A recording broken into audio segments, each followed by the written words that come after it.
후보자의 뇌구조에 문제가 있다고 저는 생각합니다. 이상. 저의 뇌구조에 대해서 말씀하신 부분에 대해서 사과를 원합니다. 왜요? 뇌구조가 이상하다고 생각한다는 게 사과가 아닙니다. 뇌구조가 이상하다는 게 어떤 뜻이죠?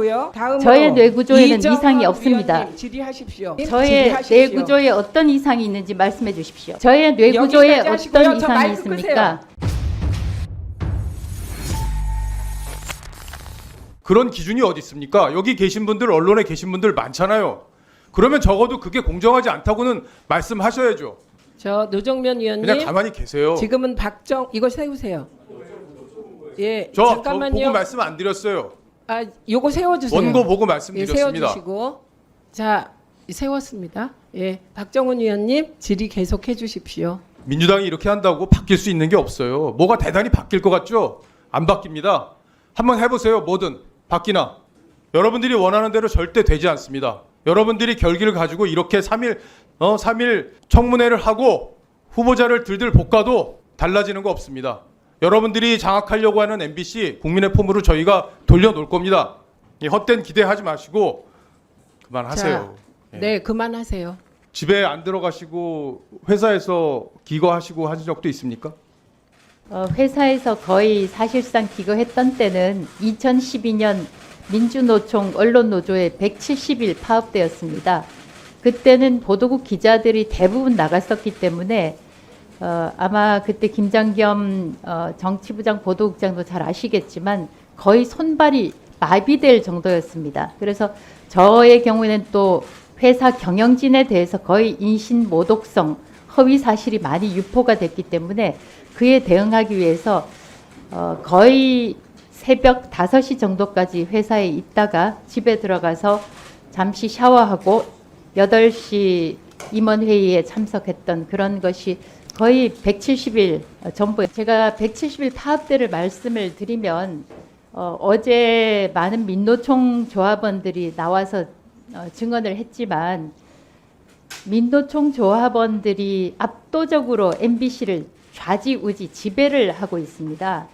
그래서 어제 어느 조합원이 나와서 어떤 위원께서 질문을 하셨는데 왜 그렇게 민노총 조합원들이 80%, 90%를 차지하느냐, 그럼 뭔가 이유가 있지 않느냐 이렇게 질문을 하셨는데 이게 저는 그렇게 생각합니다. 민노총 노조가 뭔가 공정하고 정의롭기 때문에 그래서가 아니라 사실상 힘에 의한 지배라고 저는 생각을 하고 있습니다. 그래서 언론사 구조가 선배가 지시하면 따르는 게 일상적인 관행이죠. 그래서 저는 문제는 제3노조, 그러니까 비민노총 노조원들이 한 100명 안팎이 되는데 3노조, 그러니까 비민노총 노조들이 공정하지 않고 정의롭지 않아서가 아니라 사실상 민노총 언론노조가 노조의 지배층, 지배계층, 상층부가 사실상 후배들을 거의 좌지우지하고 있다는 생각입니다. 예. 그 뒤에 그때 이제 비노조원들로 기자를 다 하는 게 힘들어서 외부에서 채용도 많이 하셨죠. 그렇습니다. 그 외부에서 채용된 기자들이 나중에 문재인 정부 교체된 뒤에 어떤 대접을 받게 되나요? 사실상 그 파업 때 보면 제가 그때는 문재인 정권 들어오고 난 다음에는 김장겸 사장이 8개월 만에 해직이 되었지만 제가 그 증언을 듣기로는 사실상 투명인간 취급을 받거나 국장급에 있다가 이른바 그 주조라는 게 24시간 방송 송출을 모니터하는 것인데 굉장히 우수한 기자였습니다. 한직으로 다 내몰았다는 거죠? 그렇죠. 예. 그러니까 마지막으로 하나만 여쭐게요. 네. 그 조금 전에 말했던 그 논문 검증, 안철수 논문 검증과 관련해서 2012년 보도했는데 그걸 2017년에 징계를 해서 해고를 하지 않았습니까? 그런 5년 뒤에 이렇게 그렇게 해서 해고라는 징계를 하는 경우 들어본 적 있습니까? 그리고 당시 보도가 그 정도로 문제가 있었나요? 거의 드문 일이었고요. 어제도 제가 그 질문을 받고 사실이 확인되기 전에는 보도를 않겠다는 원칙적인 답변을 했는데 5년 지난 다음에 5년 전에 기사를 꺼내서 이른바 그 검증하고 징계를 하는 것은 사실상 그것이야말로 정치 보복이라고 생각합니다. 예, 정치 보복이고 폭력이죠. 그리고 부역이니 청산이니 그런 말은 좀 나오지 않았으면 좋겠습니다. 저 이진숙 후보자 어제 그렇게 물은 게 접니다. 그래서 제가 신상 발언을 좀 하겠습니다. 제가 살다 저런 궤변은 처음 들어봅니다.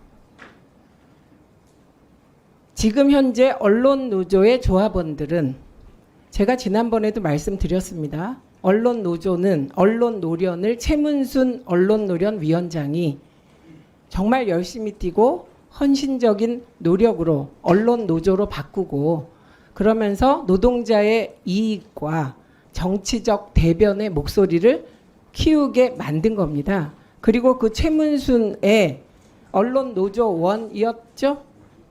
최문순의 언론 노조원은 아니죠. 네. 당시에 그렇게 언론 오염되지 노조 않은 활동을 언론 했죠? 노조의 노조원이었습니다. 예, 노조원이었죠. 그 역사가 차곡차곡 쌓여서 제1노조가 그 정통의 역사를 가지고 있기 때문에 조합원이 89%가 되는 겁니다. 이 질문은 제가 했어요. 어제. 한 분이 했다고 하셨잖아요. 왜 89%나 되냐. 다른 사람들이 얘기하는데 악마들인데 그들은. 그러면 그들은 아니 그래서 89%가 악마냐? 그건 아니죠. 그런 역사성이 있기 때문에 그렇고 제3노조도 그런 군부 독재와의 투쟁의 역사 그런 정통성 그걸 이 시기에 어디서 찾을지 예, 그걸 찾아서 하면 조합원이 늘 거라고 생각합니다. 그래서 사내에서 일어난 일에 정치보복이라는 단어를 쓰는 것은 후보자의 뇌구조에 문제가 있다고 저는 생각합니다. 이상. 그러니까 저의 잠깐만요. 뇌구조에 대해서 말씀하신 부분에 대해서 사과를 원합니다. 왜요? 뇌구조가 이상하다고 생각한다는 게 사과할 일이 아닙니다. 뇌구조가 이상하다는 자, 게 어떤 저는 뜻이죠? 여기까지이고요. 다음으로 저의 뇌구조에는 이정원 이상이 없습니다. 위원님 질의하십시오. 이게 신상 발언이죠. 자, 이정원 위원님 질의하십시오. 질의하십시오. 아니요, 질의하십시오. 양쪽 다 안 드리겠습니다. 이정원 위원장님 저의 질의하십시오. 뇌구조에 어떤 이상이 있는지 말씀해 주십시오. 89%의 노조원을 악마화하는 거 문제 있는 겁니다. 저의 뇌구조에 여기까지 하시고요. 어떤 저 이상이 마이크 있습니까? 저의 뇌구조에 어떤 이상이 있습니까? 저 답변 마이크가 안 꺼져요? 예, 제가 오늘 하루 종일 하겠습니다. 제 국회법에 따라서 위원장의 허가를 득하지 않은 태도에 대해서 문제 제기합니다.